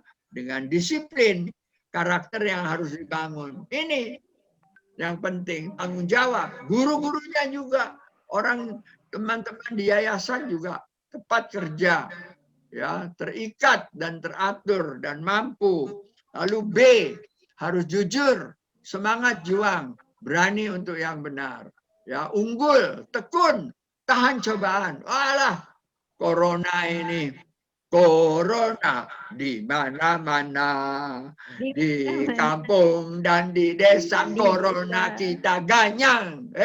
Corona di mana-mana, ya. Kita harus tetap bisa menghadapi dengan mata rantai peraturan yang baik, dengan profesional, dengan kesetiaan, kerjasama, dan taat, saling memperhatikan. Care, I care for you, I share with you, I'm fair with you. Ini penting sekali. Dan sebagai penutup, mungkin yang penting dikembangkan di kesatuan sekolah kita, kesatuan sekolah kita, dari Sabang sampai Bogor semua orang pengen masuk kesatuan, paling oke. Ya, kita fleksibel, terbuka, tegas, berencana, mandiri, toleransi, disiplin, berani ambil risiko, sportif. Ya, banyak guru kalau salah nggak mau ngaku. Ngaku dong, kan Bapak salah. Setia kawan, ada integritas, orientasi ke masa depan, dan penyelesaian tugas. Saya ucapkan terima kasih kepada kesatuan atas kesempatan saya untuk bisa berbicara, dan terutama kepada Prof. Dr. Mewita. Saya mohon maaf kepada Pak Maman kalau ada kekurangan. Saya lihat di sini bahwa Dr. Andes Irhoan Tanu Dirja, Pak Kusuma Gunawan, lalu Ibu Siti Nur Katina, Bapak Joko Priambodo, Ibu Lia Oktavia, Bapak Agus Supangkat, Ibu Fani, lalu orang tua murid SD Kesatuan, guru dan karyawan, dan semua yang kebetulan mendengar saya. Terima kasih. Ya, mungkin tinggal semenit lagi. Sekarang kita tanya jawab. Oke. Silahkan diatur tanya jawabnya. Baik, terima kasih Pak Prof. Bapak dan Ibu, ayo kita beri aplaus yang biasa untuk Pak Prof. Arif Rahman. Terima kasih Pak Prof. Gimana sih Pak Prof untuk ininya tadi? My heart, my feeling, my heart, my feeling, my head, my hand, my friend, ya, my mudah-mudahan behavior, my behavior, my feeling, my brain, my body, my bodyguard. Oke, mudah-mudahan. Terima kasih Pak Prof. Jadi mudah-mudahan ini bisa masyarakat kita, Bapak Ibu yang hadir di sini bisa untuk mengingat gitu ya yang tadi disampaikan oleh Pak Prof tadi. Oke, saya mungkin tidak berpanjang lebar. Ini Pak Prof, di sesi pertama ini ada pertanyaan yang telah dilayangkan ke panitia melalui Google Form. Ini cukup banyak juga nih, ada 12. Ya. Namun ini ada beberapa pertanyaan yang menurut saya cukup menarik gitu, dan mungkin bisa mewakili dari pertanyaan-pertanyaan yang sering dipertanyakan oleh masyarakat kita terkait dengan dengan bagaimana sih mendidik anak-anak kita itu di masa yang pandemi seperti ini, begitu ya, yang orang tua sibuk kerja, pulang-pulang juga tidak bisa istirahat karena memang harus membimbing atau mendampingi mereka dan lain sebagainya. Ini ada 3 pertanyaan yang menurut saya terbaik ini Pak Prof. Jadi mohon direspon. Yang pertama itu adalah di masa BDR ini bagaimana implementasi mendidik anak di masa pandemi. Gitu, sehingga orang tua yang habis kesehariannya mencari nafkah, terus juga harus membagi waktunya nih untuk mendampingi peserta didik atau anak-anaknya di rumah. Nah ini benar-benar mewakili dari pertanyaan para orang tua nih. Ya, Kemudian, saya jawab dulu. Oke, silakan Pak Prof. Ya, bagaimana mengimplementasikan pendidikan di masa pandemi. Jadi nomor 1 kesehatan. Kesehatan. Ya, pendidikan itu nomor 2. Nomor 1 kesehatan. Mereka harus mengerti bahwa pembelajaran jarak jauh ini adalah pilihan yang teraman, ya. The best choice, ya, itu penting sekali. Nah, lalu bagaimana kalau orang tuanya kerja dua-duanya? Kalau orang tuanya kerja dua-duanya, harus ada anak itu yang menjaga di rumah. Apakah pembantu rumah tangga atau neneknya atau siapa? Tidak bisa anak itu sendirian, ya. Jadi harus ada yang selalu menjaga itu, ya. Jadi mungkin di masa pandemi diberitahu anak-anak, pokoknya kalau ke sekolah nanti malah sakit, ya jangan sampai sakit, ya. Jadi kita memberi pemahaman. Nomor 1 kesehatan. Pendidikan ini kita selesaikan sedikit demi sedikit aja, oke ya. Baik. 2 lagi ya Prof. Boleh. Ya, bagus. Ini mungkin mewakili dari para Bapak Ibu guru nih Pak Prof. Bagaimana, ini juga sering terjadi keluhan dari Bapak dan Ibu guru yang saya ketahui pada saat mereka sharing gitu ke Kementerian Pendidikan dan Kebudayaan melalui webinar-webinar. Ini bagaimana nih Pak Prof, selaku Bapak dan Ibu guru di masa pandemi ini menghadapi anak yang tidak pernah mengumpulkan tugas sekolah, gitu, tidak pernah mengumpulkan tugas sekolah walau guru, Bapak dan Ibu guru ini sudah melakukan kunjungan ke rumah, berbicara dengan baik ke orang tuanya gitu. Jadi untuk sama-sama bisa menyelesaikan problem ini begitu. Atau bahkan itu mungkin ekstrimnya tidak mau sama sekali gitu karena bosan, jenuh atau bahkan yang memang kayak tadi dikaitkan dengan emosinya mereka nih Pak Prof gitu. Yang itu yang ekstrimnya gitu. Tapi masih banyak juga peserta didik pun juga yang sering sekali terlambat untuk mengumpulkan tugas. Gitu. Ini bagaimana Pak Prof nih solusinya? Ya, saya kira Bulani ini kan pernah terjadi kepada Bulani dan saya. Dulu mestinya udah ngumpulin tugas, tugasnya terlambat seperti itu. Nah, karena itu guru-guru jangan memberi tugas terlalu banyak. Tugasnya itu cukup hanya sebagai alat supaya anak itu tetap belajar, ya. Jangan terlalu banyak tugasnya, ya. Dan tugasnya harus sederhana, ya. Kalau dia sampai tidak mau, itu biasanya karena terlalu banyak. Lalu banyak betul, ya. Nah, kalau terlambat, ditanya sama orang tuanya kenapa anak ini terlambat, ya. Saya kebetulan di rumah ada cucu saya yang belajar daring juga. Dia harus pakai baju seragam, pakai baju pramuka, tapi harus diawasi terus, nggak bisa dibiarkan sendiri, oke? Oke, ini masih ada lagi Pak Prof. Ini sambil menunggu juga di live chat ya Pak Prof ya. Ya. Oke, ini lebih kepada guru juga nih Pak Prof. Nah ini juga banyak juga permasalahan guru kita kaitannya bagaimana memberikan penilaian sikap gitu, atau lebih kepada karakter gitu ya. Jadi bagaimana cara guru bisa mendidik didiknya agar mereka memiliki karakter yang baik, sementara orang tua di rumah tidak memberikan contoh perilaku yang berkarakter baik. Ya, terus seperti apa sih guru bisa mendapatkan penilaian sikap yang valid gitu ya, yang memang kalau kita ketahui semenjak BDR ini kan memang agak sulit untuk memberikan untuk mendapatkan penilaian gitu, penilaian sikap. Karena memang mereka tidak berhadapan langsung dengan para peserta didiknya. Gitu Pak Prof. Jadi penilaian itu adalah evaluasi. Evaluasi itu ada 3, ya.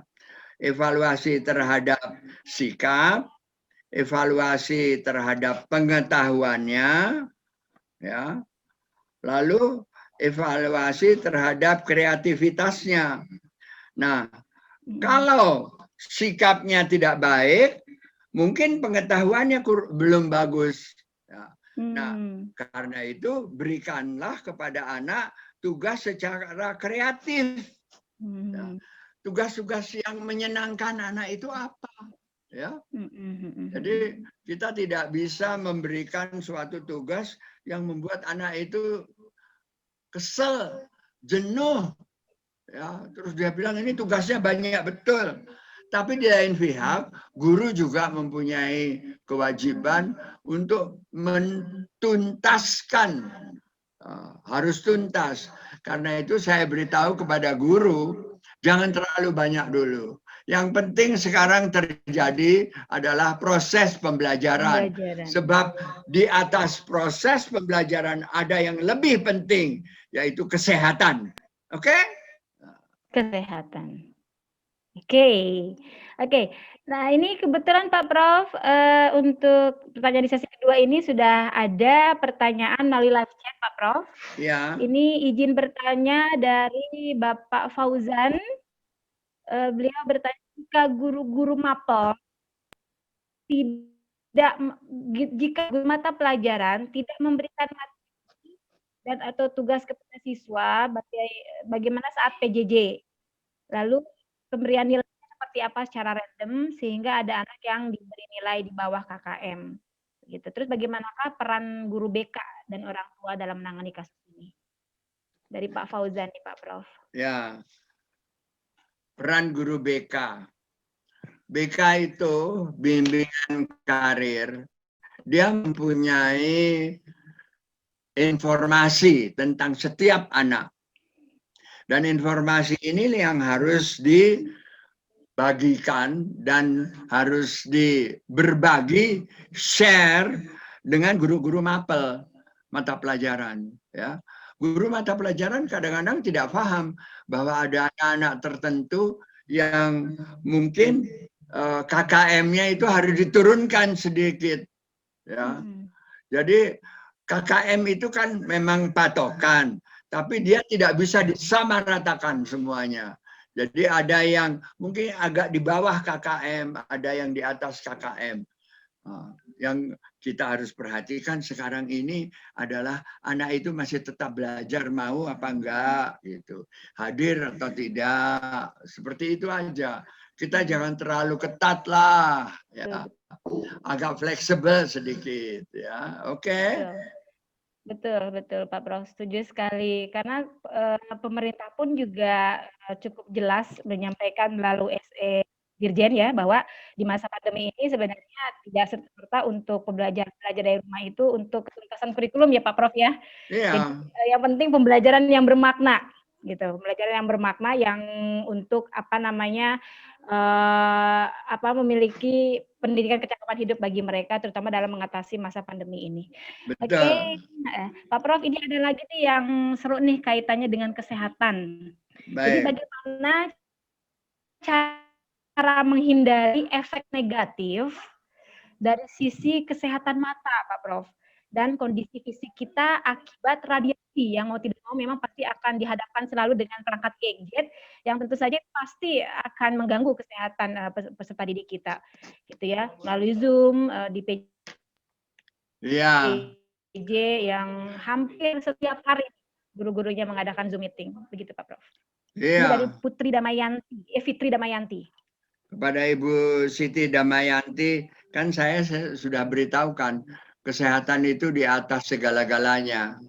Jadi kalau matanya udah nggak kuat, beritahu aja ke gurunya, Bu, mata saya udah perih nih, udah sakit sekali. Beritahu. Ya. Jadi anak tertentu, dia tidak bisa melihat screen ini terlalu lama. Ya. Tidak kuat dia. Ya.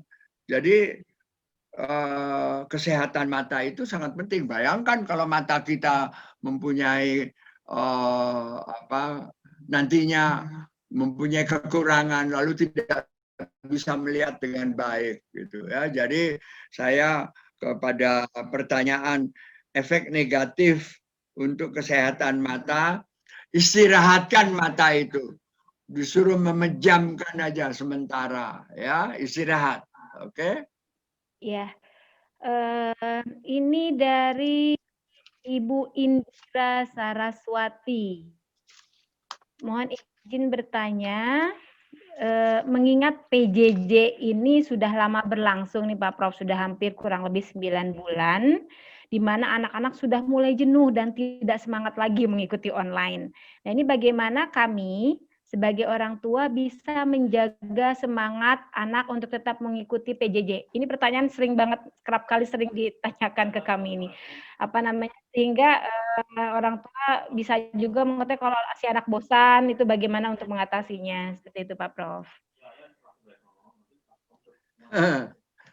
Ini menarik ya. Sangat menarik.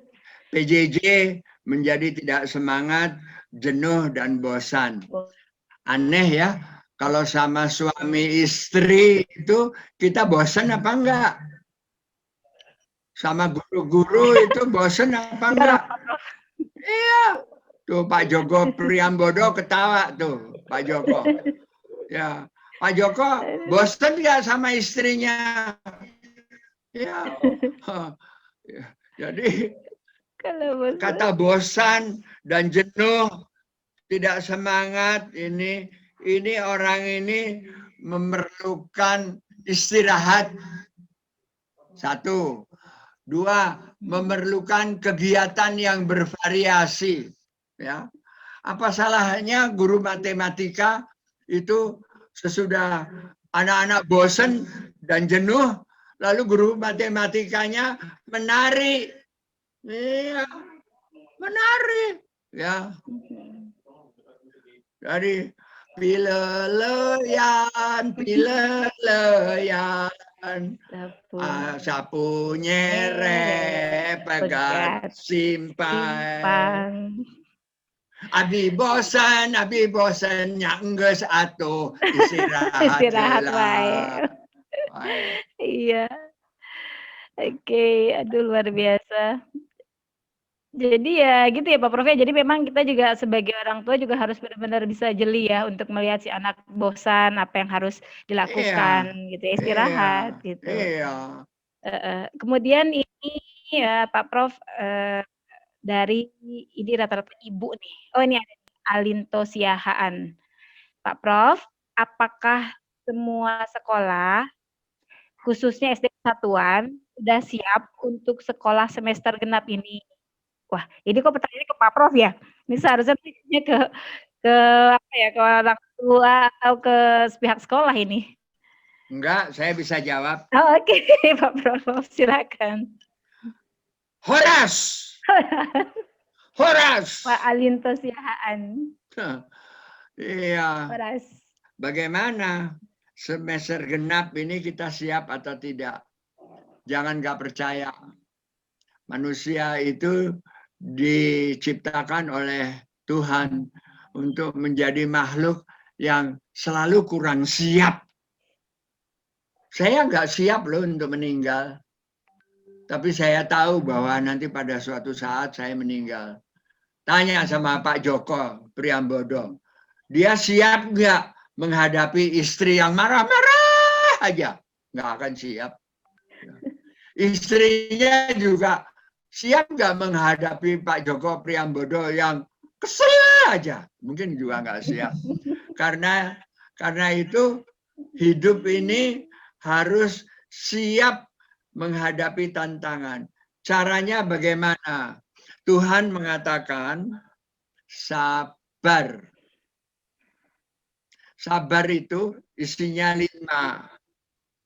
Orang yang berilmu biasanya sabar.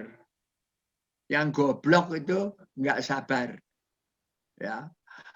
Nomor 2, orang yang sabar itu dia mempunyai beberapa alternatif menyelesaikan masalah.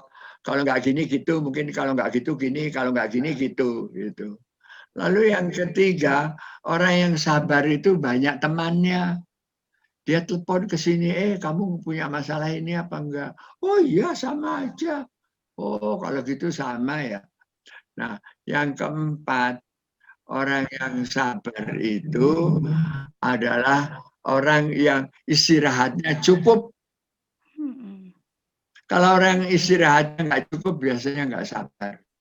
Ya, karena ya udah capek aja.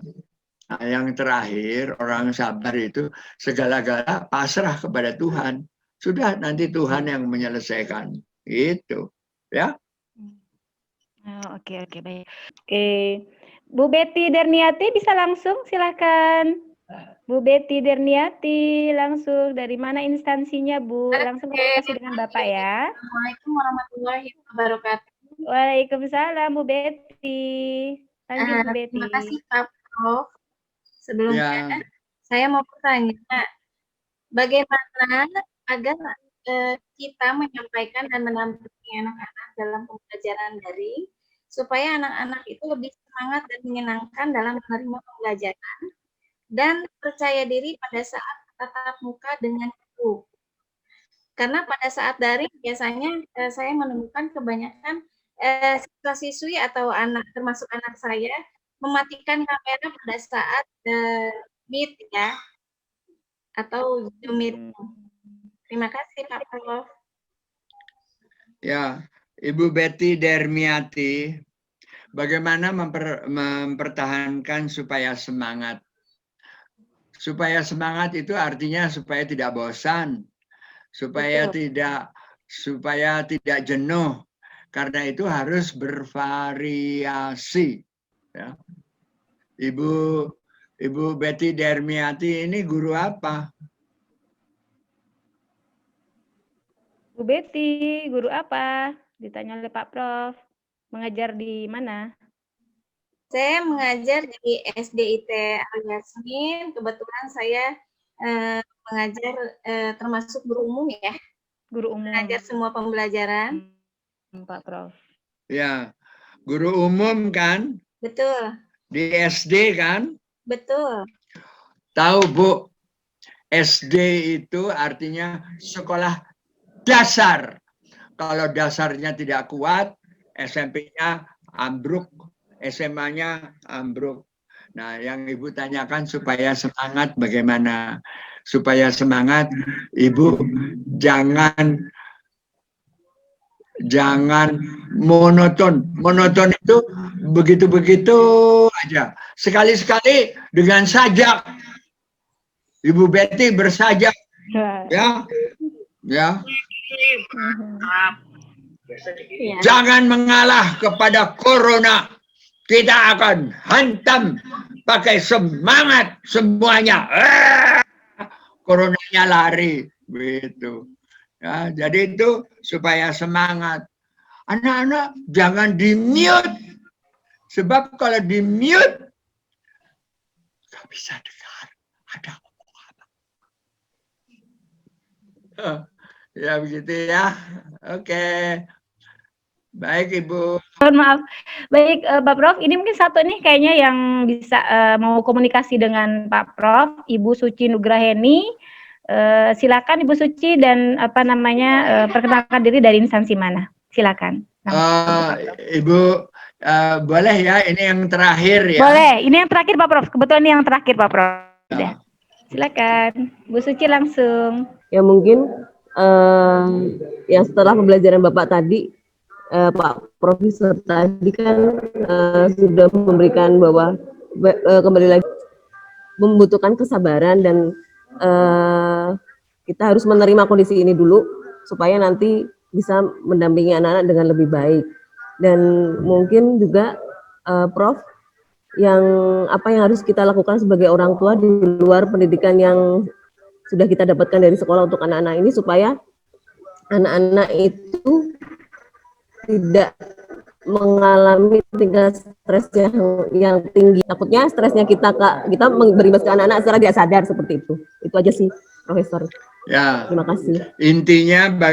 Intinya bagaimana mendampingi anak-anak lebih baik. Ya. Nomor 1, mendampingi anak supaya lebih baik. Ibu jangan kayak jadi polisi. Ayo. Jangan kayak polisi. Tapi ibu harus kayak sahabat. Terima kasih Pak Prof. Terima kasih. Ya. Baik, sekali lagi Bapak dan Ibu, mari kita berikan aplaus yang luar biasa kepada Pak Prof. Arif Rahman. Kita doakan semoga beliau selalu sehat. Amin. Tetap eksis dalam upaya seluruh wilayah Indonesia. Terima kasih Pak Prof. Sehat selalu Pak Prof ya. Terima kasih. Baik Ya. Bapak dan Ibu, terima kasih. Baik Bapak dan Ibu. Ibu terima kasih tadi yang maaf Ibu siapa? Terima kasih. Ya, bukan Mewita. Ibu Yunita. Ya. Mewita. Terima kasih Prof. Arif. Ya, sama-sama. Yo, oke. Iya, terima kasih. Ya. Baik, sekali lagi terima kasih Pak Prof. Sebelum saya serahkan kepada MC Mbak Naomi, ada beberapa hal ya yang perlu kita pertajam atau perlu di underline bahwa dari paparan Pak Prof tadi intinya memang orang tua, guru dalam memberikan pelayanan pendidikan atau pelayanan pembelajaran selama BDR ini perlu dilakukan dengan cinta, gitu ya. Jadi komunikasi, kolaborasi antara sekolah, guru maupun dengan orang tua itu perlu dilakukan, gitu ya, karena itu yang utama. Dan juga satu lagi, sebenarnya janganlah terbebankan dengan ketuntasan kurikulum, karena memang berdasarkan dari imbauan pemerintah pun juga berikanlah proses pembelajaran yang bermakna, kemudian juga didik untuk mendapatkan pendidikan kecakapan hidup, di mana kedepannya agar mereka bisa survive untuk menghadapi hidup mereka, kemudian juga untuk menghadapi masa pandemi ini. Kemudian juga jangan lupa kepada para bapak dan ibu guru untuk terus memberikan feedback, motivasi, apresiasi dari hasil pekerjaan peserta didik kita dalam bentuk apapun, karena itu adalah yang terpenting. Gitu, lakukanlah ya Pak Prof. Saya mau pamit dulu karena saya harus masuk ke daring lain. Silakan. I want to thank. Pak Prof, silakan. I want to thank. I want to thank Profesor Dr. Mewita Budi Harsana, and I hope you success. Okay. Thank you, Prof. Arif. Thank you so much. You too, sir. Thank you Most so welcome. much. Most welcome. It's an honor to have you today. Okay. Yeah. Thank you so much, Pak Prof. Ya, sama-sama. Assalamualaikum. Stay safe. Waalaikumsalam. Stay safe and healthy, Pak Prof. Waalaikumsalam warahmatullahi wabarakatuh. Baik, Bapak dan Ibu. Jadi seperti itu Bapak Ibu ya. Jadi ada 21. Ini 21 karakter yang perlu dikembangkan berdasarkan dari paparan Pak Prof. Di mana salah satunya itu adalah ya tentu takwa, yakin kepada Tuhan, kemudian semangat kerja kerasnya, berpikir luas dan terbuka, berusaha untuk sanggup bekerja dan bertanggung jawab dan lain sebagainya. Sehingga harapannya nanti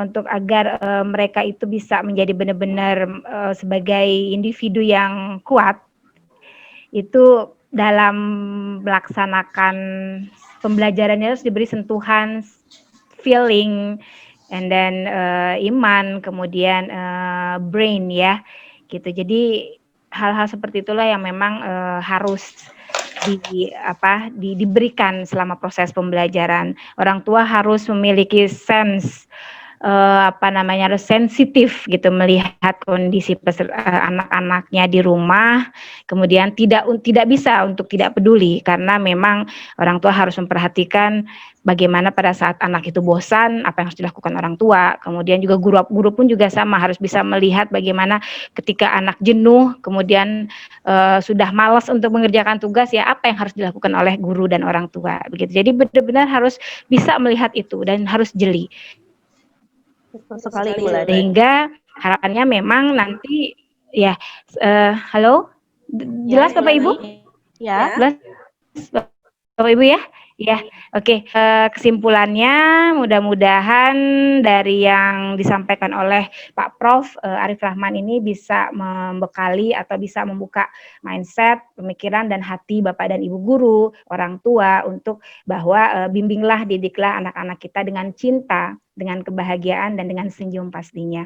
Begitu Bapak Ibu, saya Lani Anggraini selaku moderator mengucapkan terima kasih yang sebesar-besarnya kepada pihak Yayasan Kesatuan Bogor yang memang sangat concern sekali dan peka terhadap apa yang terjadi di masa pandemi ini sehingga bisa melaksanakan webinar yang luar biasa ini, terutama khususnya kepada Prof. Mewita, kemudian Bapak Joko Priambodo selaku Kepala Sekolah SD dan beserta jajarannya semua.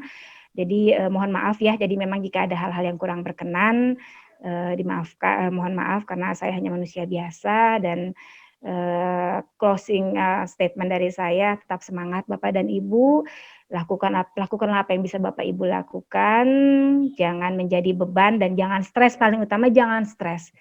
Gitu. Kalau Bapak Ibu guru orang tua stres, anak-anak bagaimana nasibnya begitu ya. Tetap semangat, toh tidak ada tuntutan yang memberatkan dari pemerintah. Gitu intinya, lakukan kurikulum yang memang sudah disusun oleh sekolah. Gitu Bapak Ibu ya. Terima kasih, saya kembalikan kepada Mbak Naomi. Wabillahi taufiq wal hidayah. Wassalamualaikum warahmatullahi wabarakatuh. Aplaus untuk Yayasan Kesatuan. Terima kasih. Terima kasih untuk Ibu Lani, terima kasih sudah memoderatori webinar kita pada hari ini. Jadi untuk Bapak Ibu kita dapat banyak informasi bagaimana mendidik anak dengan hati di masa pandemi. Pemaparan materi sudah selesai, sudah disampaikan, tapi jangan kemana-mana dulu karena Sekolah Kesatuan Bogor akan memberikan merchandise untuk 5 peserta yang beruntung dan akan diumumkan di Instagram Sekolah Kesatuan Bogor. Untuk para peserta webinar hari ini, jangan lupa untuk follow Instagram Sekolah Kesatuan Bogor. Kami menginformasikan kepada Bapak Ibu bahwa pendaftaran untuk tahun ajaran baru Sekolah Kesatuan Bogor sudah dibuka. Bapak Ibu bisa segera mendaftarkan Ananda tercinta, dan untuk informasi kegiatan yang dilakukan peserta didik Sekolah Kesatuan Bogor, Bapak Ibu silakan mengunjungi website Sekolah Kesatuan Bogor dan media sosial kami, Instagram Sekolah Kesatuan Bogor, kanal YouTube kami Sekolah Kesatuan Bogor Official, atau untuk lebih detail, Bapak Ibu bisa menghubungi kontak marketing Sekolah Kesatuan yang ada di e-brosur webinar hari ini. Kami juga ingin menginformasikan di kolom live chat Bapak Ibu bisa mengisi e-survey untuk mendapatkan e-sertifikat dan materi webinar pada hari ini. Tidak terasa, kita sudah berada di penghujung acara. Terima kasih untuk seluruh partisipan yang bergabung di webinar Mendidik Anak dengan Hati di Masa Pandemi. Saya akan menutup acara ini. Akhir kata saya ucapkan sampai jumpa dan terima kasih.